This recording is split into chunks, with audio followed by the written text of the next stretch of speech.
So the globalists for almost 10 years, 9 years, have been giving themselves 0% interest, not to mention banker bailouts that are just trillions of dollars to themselves, that taxpayers have to back up. So they plunge the economy, then we have to back up their bad debts, and then they turn around and take the money we've loaned them and loan it back to us at incredible interest.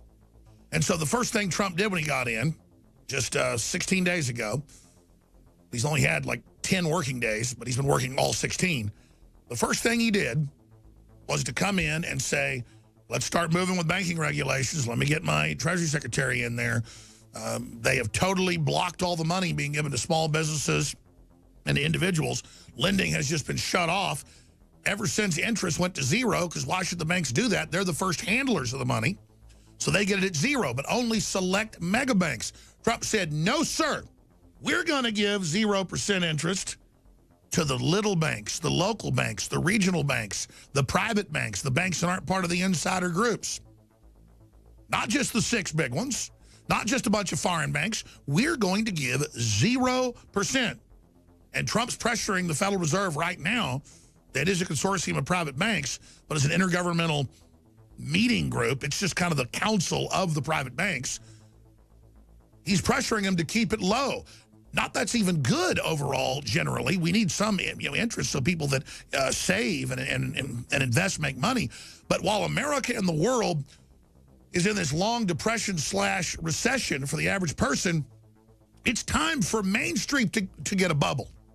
Because when Main Street gets a bubble, you actually get a bridge built. You actually get a business built. You actually get some jobs. You actually get some money saved. You actually get some cars bought, some restaurants visited, some haircuts paid for, some new clothes, a new coat, some new shoes. Yes, these are dangerous bubbles, but they already created a mega bubble nobody can get out of unless we get the average person out of the bubble, because that's where you are able to rebuild an economy. But without getting some money to those people, it's not going to happen. This is 101 economics. Trump should be a superstar, loved by the general public or the average poor person. But the average poor person is a Democratic supporter, especially on the East and West Coast. And they just really think all their prosperity comes from the government. They don't even care if the stock market's up, because they don't own stock. They don't understand that those businesses are hiring a lot of times based off how their stock's doing. So there's danger in the Trump euphoria. There's danger in a bubble. There's danger in him betting on he can supercharge things. But here's the deal. The danger of not doing it is a guaranteed ongoing worldwide recession/depression that's meant to consolidate total control and pick winners and losers. So I've been hammering on this for 9 years, having economist after economist on. You've heard Ron Paul, big pessimist of every politician. He says, quote, a week ago, Donald Trump's doing a great job on the economy.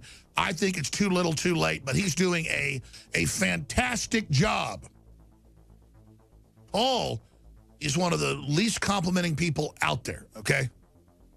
He's very, very, not mechanical, but he's just very, very dedicated to just being very, very machine-like.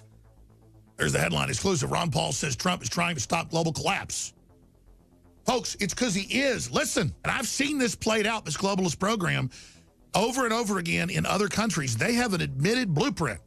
In 2002, Joseph Stiglitz, who'd won the Nobel Prize twice, once for economics, left the World Bank as our chief economist. And he said, I will not be part of the criminal activity taking place and trying to make the public poor. And it was the plan of the IMF and World Bank, again, international meeting houses of mega banks. They're just the front groups, governmental name.